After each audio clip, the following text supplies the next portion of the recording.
disrespect to let one of their own sleep on the street. And until we get to that point, we change nothing, because the material resources are important, but until you get the pride back, the dignity back, the integrity back, and the self-respect back, nothing else changes.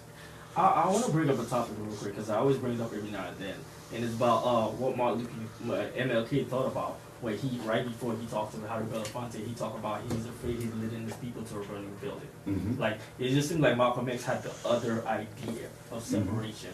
And can you talk about it a little bit? Here's the issue. It's the same thing with Nelson Mandela, Robert Sobukwe, Marcus Garvey, W. Du Bois, Malcolm, and Martin. It doesn't have to be either or, Booker T and WB. Put them both in play. Put them both in play. The Pan-Africanist is the visionary. We have the final solution. The integrationist is practical. He wants to see, what can I do right now to alleviate the stress and strain on my people? So guess what? I'm going to let you lead off. We're going to lead off with the integrationist piece. It's the least threatening. It's more acceptable. It's more mainstream. It's going to galvanize the people. And then you're going to get to a certain point. Once you've squeezed all the juice you can out that integrationist lemon, you're then going to pass it off to the Pan-Africanists, and we're going to take the people to the next level. I think we got to stop fighting over which strategy. Put them all in play. Put them all in play. I want the Moorish strategy in play. I want the Nation of Islam strategy in play. I want the Nawapian strategy in play. I want the Pan-Africanist strategy in play. Put them all in play, because you ain't got nothing to lose until you solve your problems. You ain't in no place to be telling somebody whose strategies will not work. Put them all in play. So, like, we talk a little bit when it comes to the political realm about how important local elections are, because those local elections actually cater to the everyday needs more than politics is local. Politics is local. But you got to control your candidates. Listen, if the brother right here say he wants to be mayor of St. Petersburg, David, if we don't finance David going to be a sellout. He ain't got no choice. If he got to go to the Democratic National Party to get his funding, if he got to go to the local Democratic committee to get his funding, if he got to go to Walmart and the car dealerships and Bill Gates to get his money, he's going to betray you, because he got to be loyal to the hand that pays. So what we got to do is go to Brother Dave and say, Brother Dave, how much money you need to beat the incumbent? Brother Dave say, listen, man, I'm going to need about $3 million. With the type of power he got, I'm going to have to buy some people. I'm going to have to pay for my radio, my newspaper, my campaign truck, my campaign ad, the billboard. I got to have certain speeches and invite-only events. I need $3 million to beat that guy. And guess what the black community got to do? We got to make a serious decision. Do you care enough about the political destiny of blacks in Tampa to finance Brother David with this $3 million, sacrifice your Christmas money? That's all you got to do. Boycott Christmas, we can finance David. He will become mayor. Then it's up to Dave to be courageous enough to speak truth to power. You can't control his courage, but you can control his independence by financing him. Stop talking about black candidates until you start talking about black money to finance those candidates and keep them loyal to the black agenda. Right. Dr. Umar, I want to thank you for being here today. I have one last question for you. What is this, because we have about 3 more minutes on the broadcast, and what is the biggest misconception about a Pan-Africanist? The biggest misconception about a Pan-Africanist is, number one, we hate white folks. We don't hate nobody.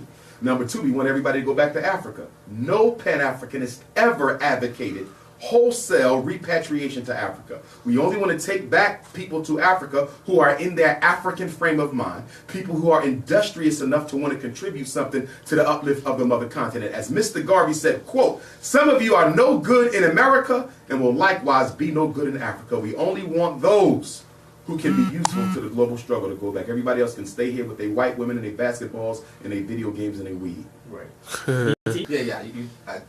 You spoke about young black men need to, buying all these frivolous things. Yes, sir. And we just had a conversation not too long ago about the sneaker thing, the sneaker game, and young black men's obsession with wanting the newest Jordans before they come out. And so what are your opinions on that? Vicarious value. If I think I'm not, if I have no self-esteem, no self-worth, how do I get worth to myself?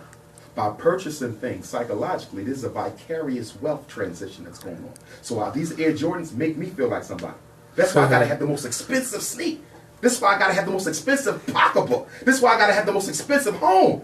Because I not only need to have this for the purpose of having, I need to add wealth to myself. Which is why it's hard for us to get control of black spending, because we don't recognize the psychological motivations for why we buy so expensive. And real quick, how do they change that cycle? We got to educate the children differently. I think we got to start with the young children, because whoever controls the mind of a kid from birth until about age 13 will control them for the rest of their life. Start with the children. Frederick Douglass said it's better to raise healthy children than to repair broken adults. Real quick, I want to thank Dr. Umar Johnson, thank all the listeners, all the callers coming. You're going to be somewhere later this afternoon. Yeah. Can I say that? Yeah. Okay, 2 o'clock, we're going to be at the Dr. Carter G. Woodson Museum in St. Petersburg, Florida. Free event, Talk Back Live. Black Community Town Hall Conversation. Please come out again. That's today, 2 o'clock. Dr. Umar Johnson, St. Petersburg, presented by One Nation. Dr. Carter G. Woodson Museum. We'll see you soon. Yeah.